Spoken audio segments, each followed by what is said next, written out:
If you've been losing at blackjack and blaming bad luck, it might not be luck at all. There are 7 dealer techniques that look completely legal but are designed to separate you from your money faster than you can count to 21. I'm speaking as someone who is trained in these exact methods. An ex-Vegas dealer who learned the legal cheating playbook that casinos use to tilt every hand in their favor. Before you sit down at another blackjack table, you need to know the 7 card cheat codes that dealers are taught from day one. This isn't about illegal moves. This is about legal manipulation that's been perfected over decades. Most players think blackjack is straightforward. Dealer deals cards, you make decisions, cards fall where they fall. But what you don't see is the psychological warfare, the subtle dealing techniques, and the trained behaviors that influence every hand in the house's favor.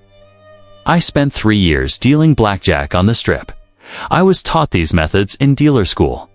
I watched veteran dealers execute them flawlessly.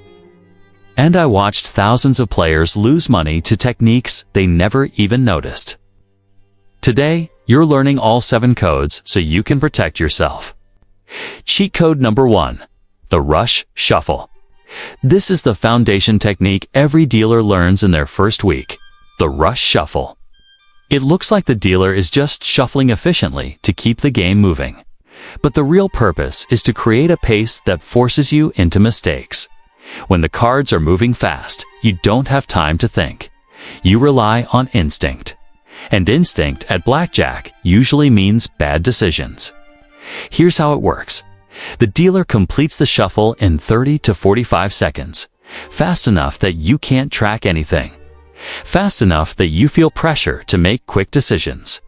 The dealer immediately starts dealing without pause. Cards hit the table rapidly. Before you've even processed your hand, the dealer is looking at you expectantly. Hit or stay. You feel rushed. You make a decision without proper analysis. As a dealer, I was explicitly trained on this. My pit boss would tell me, keep the game moving. Don't let players think too long. Thinking players are winning players. We had target speeds. 8 hands per hour minimum on a full table. 12 hands per hour on a heads-up game. That pace is deliberately designed to overwhelm your decision-making process. Here's what this looks like in practice. You have 16 against the dealer's 10. Proper basic strategy says you should hit. But you're flustered by the pace. The dealer is staring at you. Other players are waiting. You feel pressure. You stand. The dealer flips 21. You lose. That rush shuffle just cost you money by forcing a bad decision under time pressure. The worst part? This technique is completely legal. The dealer is just keeping the game moving efficiently. But the real goal is to prevent you from playing optimal strategy. Because optimal strategy reduces the house edge to around 0.5%. Rushed emotional play increases the house edge to 2 to 5%. That difference is enormous over hundreds of hands. Have you ever felt rushed at a blackjack table, like the dealer was moving too fast? Comment yes or no, because that wasn't accidental. That was trained technique designed to force mistakes. Here's how to counter the rush shuffle. Slow down deliberately. Take your time on every decision. If the dealer pressures you, ignore it. You're the customer. You control the pace of your decisions. Use a basic strategy card if you need to. The dealer might get annoyed. Other players might sigh. Don't care. Your money is on the line, not theirs. Slow play is defensive play. I watched players who refused to be rushed consistently outperform rushed players. One regular I dealt to would take 15 to 20 seconds on every decision. He'd study his cards, look at the dealer's up card, calculate odds mentally. Other players hated him. The pit boss hated him. But he was playing optimal strategy, and his win rate reflected it. He understood that speed favors the house. Here's the insider truth. When a dealer sees you playing slowly and deliberately, they flag you mentally. You're marked as an informed player. The pit boss might watch you more carefully. They might adjust other techniques to compensate. But you've already neutralized their primary weapon. Rushed decision-making. Cheat code number 2. The strategic dealer up card peek. This one is subtle, and most players never notice it. When the dealer has an ace or 10 showing, they check for blackjack. That's standard procedure. But the way they check and what they reveal through body language can influence your decisions. Some dealers are trained to control this information strategically. Here's the technique. Dealer has an ace showing. They peek for blackjack. If they have it, they reveal it immediately. Game over. But if they don't have it, the dealer's body language and timing can suggest whether their whole card is strong or weak. A quick, casual peek suggests a weak card. A slower, more deliberate peek might suggest they're confirming a strong card that isn't quite blackjack. Now, this isn't universal. Many dealers check mechanically without thought. But veteran dealers who understand the psychology will sometimes use the peek as a subtle psychological tool. They might pause fractionally longer when they have a strong whole card, creating subtle doubt in your mind about hitting aggressively. As a dealer, I watched pit bosses coach veteran dealers on table presence. They'd say things like, "Control the psychological space. Your body language tells a story. Use it." Most dealers didn't explicitly manipulate their peeks, but some absolutely did. The best dealers could influence player decisions without saying a word, just through timing and subtle physical cues. Here's how this affects you. You have 15 against a dealer ace. The dealer peeks, doesn't have blackjack, but took a full second longer than usual. You subconsciously registered that as strong whole card. You stand when basic strategy says you should hit. Dealer flips over a 6-4-17. You lose. The dealer's strategic peek influenced your suboptimal decision. The counter to this is simple. Ignore dealer body language completely. Don't try to read the peek. Don't look for tells. Play basic strategy mechanically regardless of what the dealer does during their check. The only information that matters is the cards on the table, not the dealer's timing or demeanor. I dealt 2 card counters who would literally look away during my peek. They didn't want any psychological influence. They played pure math, pure strategy. They understood that reading dealer tells is a trap. The variance is too high, and the house uses that curiosity against you. Here's what most players do unknow. Some casinos actually train dealers to standardize their peeks specifically to prevent tell reading. They'll use automatic card readers that eliminate human timing variance. But on tables with manual peeks, dealers have discretion.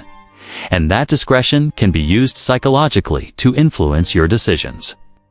Cheat code number 3. The friendly distraction. This is the most insidious technique because it feels positive. The dealer is friendly, chatty, personable. You're having a good time. You're laughing, telling stories, enjoying the social experience. Meanwhile, you're bleeding money because the social distraction is preventing you from focusing on optimal play. Here's how it works. The dealer engages you in conversation. Where are you from? What brings you to Vegas? Try the buffet yet? You're answering, being friendly back.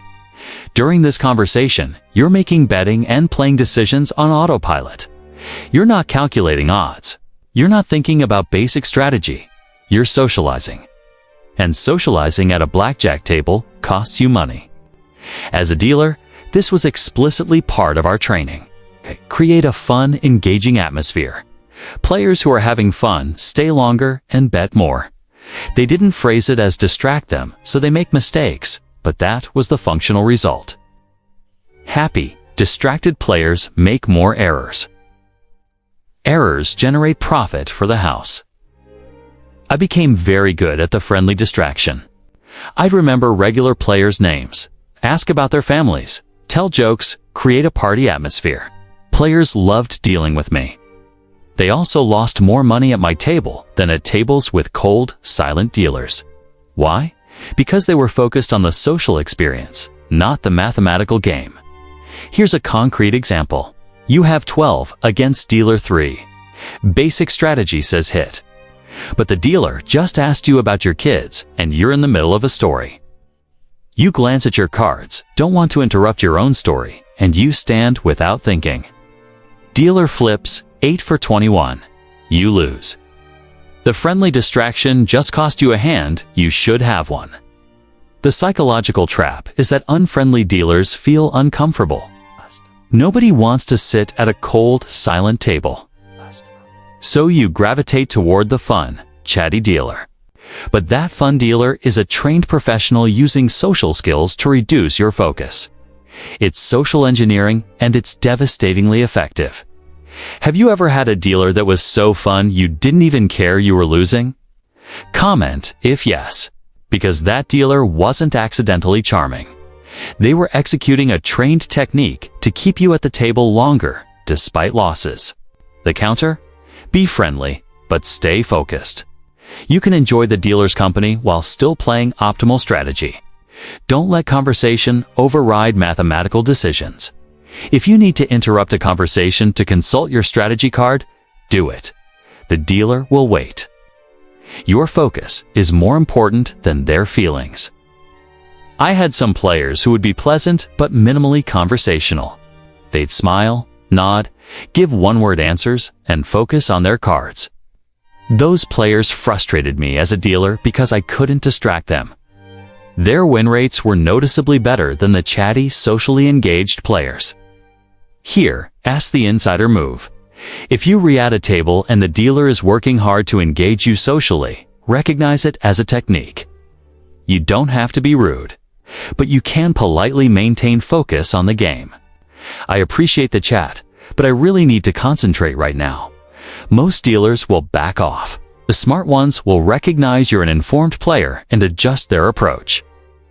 Cheat code number 4. The payout shortchange. This one walks the line between mistake and technique, but it happens far too often to be coincidental. Dealers make small payout errors that favor the house. A $15 bet gets paid $20 instead of $22.50 on a blackjack. A split-hand payout gets calculated wrong. Small errors, easily dismissed as honest mistakes, but they add up over time. Here's the technique. You win a hand with a $25 bet. Dealer owes you $25. They quickly pay you $20 and move on. You're focused on the next hand or conversation. You don't immediately notice the $5 shortage. By the time you realize, 2 more hands have been dealt. You mention it. The dealer apologizes, says it was an honest mistake, corrects it. No harm, no foul, right? Wrong, because for every error you catch, there are probably 2 to 3 you didn't catch. Small amounts, $5 here, $10 there. Over a 4-hour session, those small errors can accumulate to $50 to $100 in the house's favor. And because they're mistakes, there's no fraud, no crime, just human error that mysteriously always favors the casino. As a dealer, I watched other dealers do this constantly. Some were genuinely making mistakes because they were tired or distracted. But others, the veterans, the skilled dealers, their mistakes had a suspicious pattern. Always in the house's favor. Always small enough to be explained as honest error. Never large enough to trigger serious scrutiny. I'll be honest, I made payout mistakes too. In my first year, they were genuine errors. I was learning, miscalculating, moving too fast. But I noticed something interesting. When I made an error in the player's favor, overpaying the pit boss would catch it immediately and correct me. When I made an error in the house's favor, one play nobody said anything unless the player noticed. That created an incentive structure. Errors that favor the house are quietly accepted. Errors that favor the player are immediately corrected. Over time, dealers internalize this. They become subconsciously more careful about overpaying and less careful about underpaying. It's not explicitly taught, but it's implicitly reinforced. Here's how this affects you. You're playing $25 hands. The dealer shorts you $5 to $10 per error, and you catch maybe half. Over 100 hands. If there are 5 errors you don't catch, you've lost $25 to 52 mistakes. That's an extra 2 to 4 hands worth of losses that had nothing to do with card play. Pure administrative theft disguised as human error. How do you counter this? Verify every payout. Watch the dealer's hands. Count your chips before the next hand is dealt. If something feels wrong, speak up immediately. Don't be embarrassed. Don't assume the dealer is honest. Trust, but verify every single hand. I dealt 2 players who would literally count their chips after every payout. Other players found it annoying. The dealer found it irritating, but those players never got shorted. They caught every error. They protected their money. That's smart play. Here's the insider truth. When a dealer realizes you're verifying every payout, their error rate mysteriously drops to 0. Funny how that works. Dealers make mistakes with inattentive players. Dealers are suddenly flawless with attentive players. That pattern tells you everything you need to know about whether these are truly random errors. Cheat code number 7. The toke hustling pressure. This final technique is psychological warfare disguised as social convention. Tokes are dealer tips. Players tip dealers when winning, or just to be nice. Dealers appreciate tokes. It's a significant part of their income.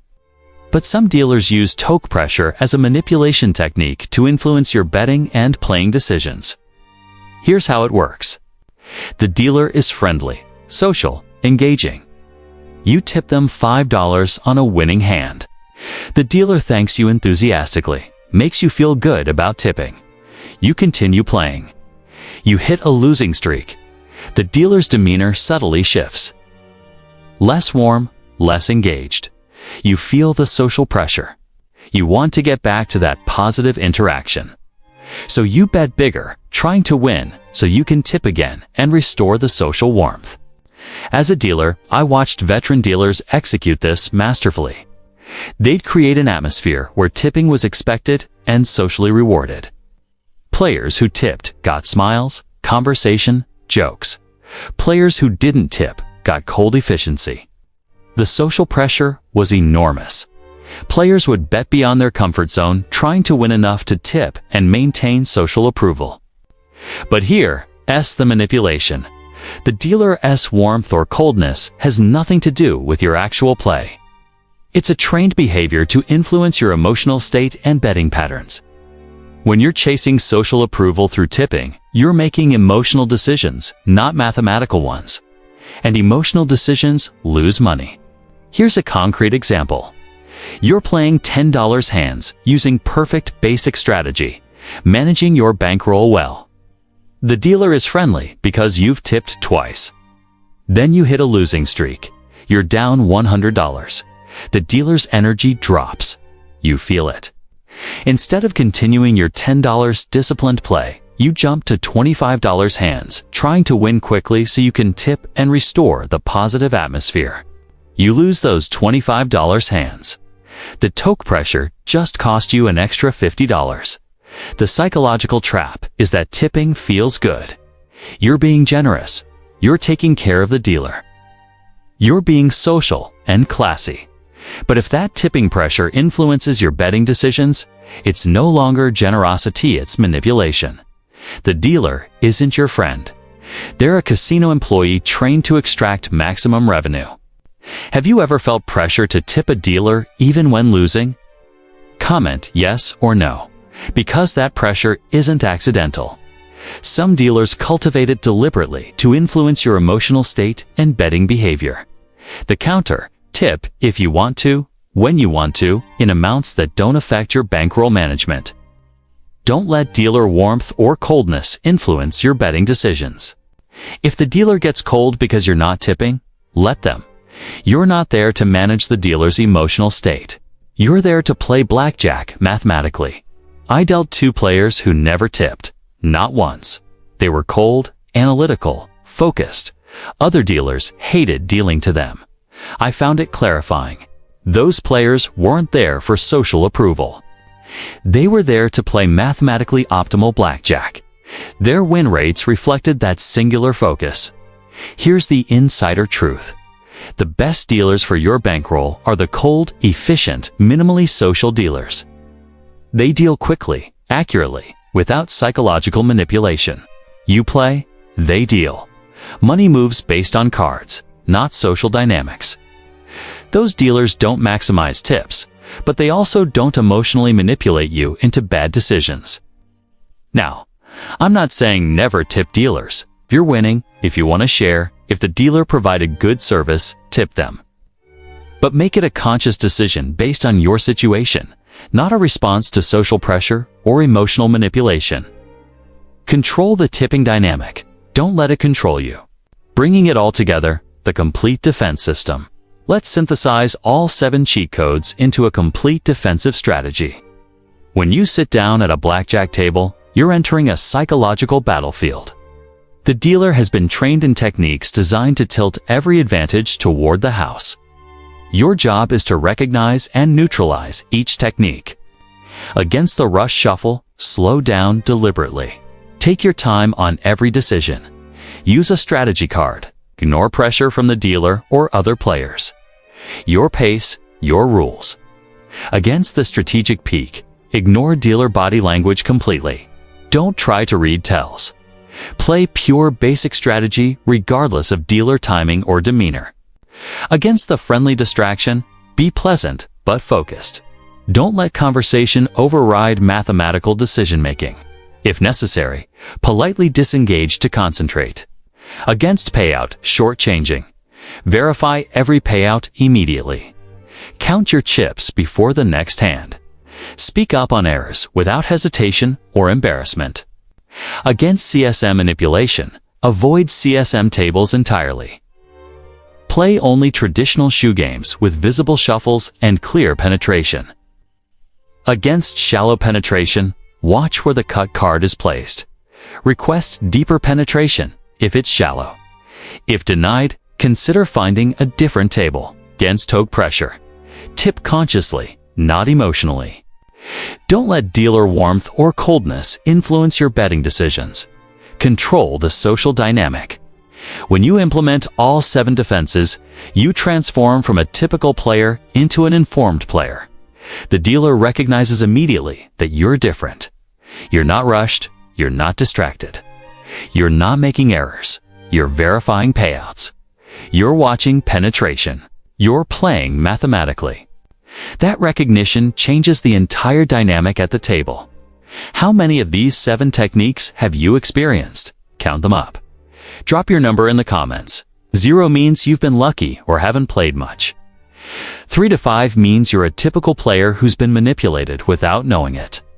6 to 7 means you've experienced the full dealer playbook and now understand why you've been losing. Here's the final truth. These 7 techniques aren't illegal. They're not cheating in the criminal sense. But they're absolutely designed to manipulate your psychology and behavior to increase casino profit. When dealers are trained in these methods and when pit bosses encourage their use, it crosses the line from fair gaming to systematic exploitation.